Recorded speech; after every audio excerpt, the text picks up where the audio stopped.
So I am honestly still in shock about the ending of this episode. Like, okay, I just cannot believe they went there and they just kept going there. Like, wow. But first, let's talk about the start of the show. Right away, Cora's husband found JD dead in his home. It appeared he had been murdered. And I think it's very interesting that this happened because I think a lot of us thought that he was like a big dog, like one of the big villains in this whatever sex, crime, drug ring. But apparently he's not, you know. Apparently there's people over him, people who worried that he might talk or might leak their names or whatever, so they had to get rid of him. So that tells you right there that he was just probably a pawn in all of this. He was just a lower man on the totem pole. And the big people, I would say, would be the person who is the masked man, and maybe other people.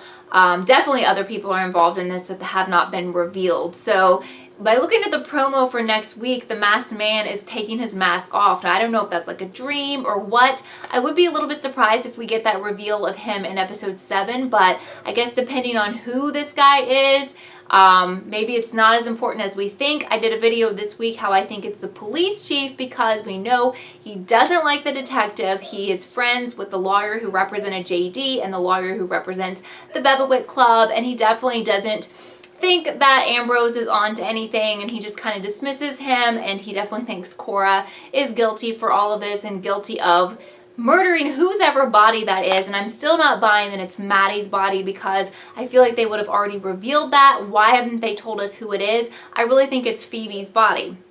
We also see in the promo that Phoebe's asking her sister to go along with her to the sex club or whatever you want to call it, JD's place or whatever, and I think some bad stuff could go down, and maybe that's what leads to her death or whatever. So I don't know if Cora has blocked that out. I really don't believe that she killed whoever is buried there, because I think the police and everyone wants you to think that, so I don't think that's what's going on. And I don't consider her husband a suspect because the show has tried so hard to make him look super guilty, so then you kind of know that he's not guilty. But a few of you have commented that you think that her dad could be the masked man. I think that's an interesting observation, and I could kind of see them going there with that as well. But what I'm getting the vibes from this masked man is someone who dresses really nice, someone who's a member of this club. I don't particularly see her dad being a member of a country club because that's kind of like a ritzy thing and they seem like a middle-class family. But I could be wrong, and he could be a member under the guise that he knows it's like a sex club or whatever freaky stuff he's into. Speaking of sex, we went to some really weird places in this episode involving Cora and her sister. So I definitely think that probably both girls were sexually abused, and I tend to think that it's the dad who's responsible for this, especially Phoebe, because of her just kind of obsession with sex and seeming to have like a very high knowledge of things, although it seems that she's probably never had sex in real life, or maybe she has, you know, with a relative or something. I don't know. But she was very interested in what went down with JD and her sister, and they reenacted some of it. So yeah, I mean, I thought maybe they would talk about it and not actually show anything, but they showed quite a bit. It was very disturbing, and I watched tons of shows, horror, thriller, mystery, whatever, that go into really weird places, but I really don't remember seeing anything that graphic involving incest, even on like a movie.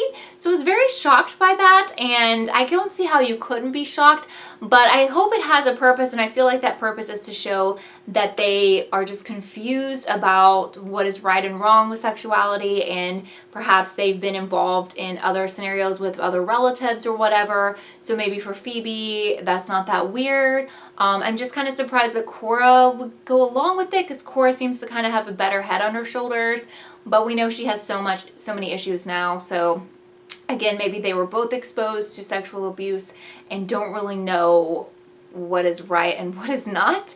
So yeah, that was just super, super weird. This episode started getting really, really good towards the end when Cora found the place where she had been abused and where probably whoever's buried died and all that stuff. I really thought she was escaping because the detective unhandcuffed her and she ran off, and I really thought she was gone, but she wasn't. She actually just found that place, and she remembers stuff, and you know, that's when it ended. So it was a very excellent cliffhanger that makes me so excited for next week.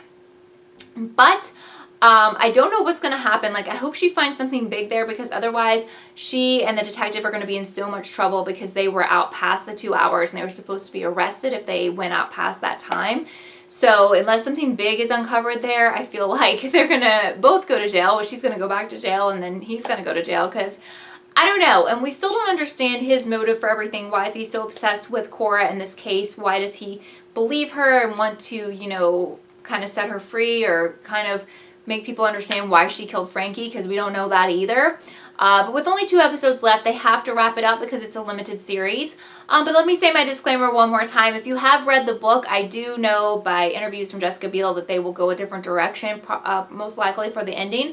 But whatever happened in the book, I'm not interested in. I will look into that after the show ends. But please be respectful and don't post anything about the book because it's just not something I want to know until this series is over. But if you're enjoying this show or if you just found me because you're watching this show, I am covering the next 2 episodes and I would love to have you a part of the Kelly TV community. And if you enjoyed this episode, give it a thumbs up. I'm currently also covering American Horror Story, Room 104, Mr. Mercedes, and a bunch of other stuff is coming back soon, like This Is Us and How to Get Away with Murder. So if you're interested in those shows, you might want to subscribe to see my reviews and reactions on those as well. But I hope everything's going great for you right now. I hope you're having a good week, and I will see you very soon. Bye. Thank you so much for watching this episode of Kelly TV. I would love for you to subscribe and be a part of the Kelly TV family. Also, don't forget to follow me on Twitter so you can keep up with all I'm doing.